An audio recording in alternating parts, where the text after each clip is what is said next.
नमस्कार मित्रों, आपका मेरे चैनल स्टडी विद संध्या में बहुत बहुत स्वागत है। मित्रों, आज मैं आपके लिए पीजीटी की परीक्षा में आने वाले शूद्रकृत मृक्ष कटिकम का मंगलाचरण लेकर आई हूँ। इससे पहले भी मैंने टीजीटी पीजीटी की परीक्षा में आने वाले जो आपके साहित्यिक ग्रंथ के मंगलाचरण हैं उनको करा दिया है। यदि आपने ना देखा हो तो मेरी चैनल की प्लेलिस्ट में जाके देख सकते हैं। और जो आपका कादम्बरी है और अभिज्ञान शाकुंतलम है, ये टीजीटी पीजीटी दोनों में आता है, तो इसका एक बार कराया है और आप इसको देख लें। बाणभट्ट की जो कादम्बरी है वो पीजीटी में कथामुखम आ रहा है और जो आपका टीजीटी है उसमें सुकनासोपदेश आ रहा है।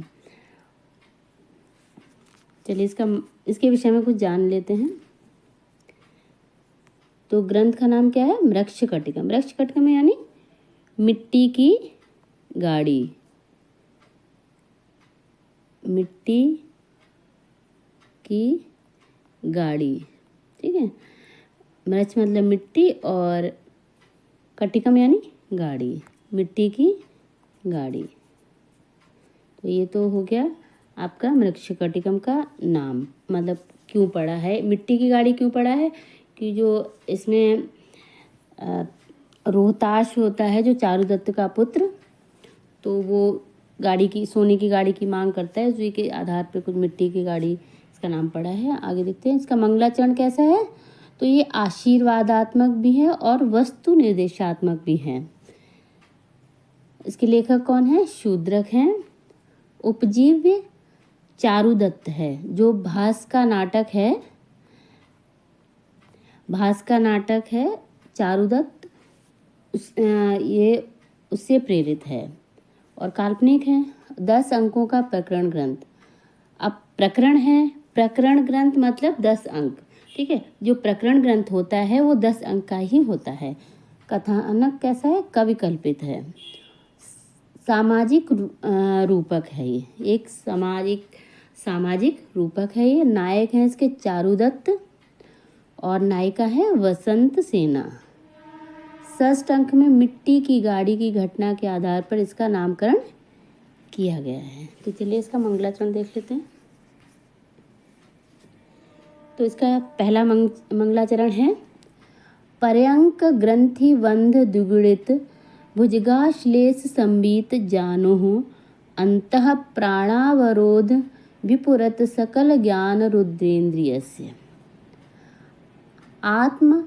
आत्मन्यात्मानमेव व्यपगत करणं पश्यत तत्त्वः दृष्टया शंभोर्वः पातु शून्ये क्षण घटित लय ब्रह्म लग्ना समाधि। यानी कि पर्यंक ग्रंथि बंध द्विगुणित भुजगाश्लेष संवीत जानोः। तो उसमें बताया गया, इसमें हम यहाँ से लेंगे जैसे शंभोर्वाह समाधि पातु। शंभोर्वाह समाधि पातु यानी जो शंभु हैं, शंभु यानी शिव जी। वाह का मतलब होता है युष्मान, यानी आप लोगों की समाधि। शंभु की षष्ठी है इसमें। शंभु की समाधि आप लोगों की पातु यानी रक्षा करें। अब कैसी समाधि है? अब समाधि के विशेषण देखिए आगे। पर्यंक ग्रंथि बंध द्विगुणित भुजगाश्लेष संबीत जानो। यानी पर्यंक आसन जैसे पद्मासन आप लगाते हैं, तो पर्यंक आसन की गांठ बांध लेने से ऐसा लग रहा है जैसे शिव जी ने आसन समाधि में बैठे हैं, तो पर्यंक आसन की गांठ बांध लेने से ऐसा लग रहा है जैसे भुजगाश्लेष संबीत जानो, ऐसा लग रहा है जैसे दोहरे सर्प आपस में लिपट गए हैं। दोहरे सर्प के लिपटने से बंधी हुई जांघ वाले शंभु शिव जी की समाधि आप लोगों की रक्षा करे, ठीक है। अंतः प्राणावरोध विपुरत सकल ज्ञान रुद्रेन्द्रियस्य। अब अंतः प्राणावरोध, अंदर ही अंदर प्राणों को रोक लेने से मानो सकल ज्ञान, संपूर्ण ज्ञान जैसे रुक सा गया है। ऐसे संभोर समाधि व पातु, आप शंभु की समाधि आपकी रक्षा करे। ये दो विशेषण हो गए। अब आगे, आत्मन्यात्मानमेव व्यपगत करणम पश्यतः तत्वदृष्टया। तो आत्मन्यात्मानमेव यानी अपने आप में अपने आप को ही, अर्थात अपनी आत्मा में व्यपगत करणम, निराकार परब्रह्म को पश्यतः, देखते हुए शिवजी की शून्य क्षण घटित ब्रह्म लग्न समाधि, शिवजी की ब्रह्म में लीन समाधि आप सबकी रक्षा करे।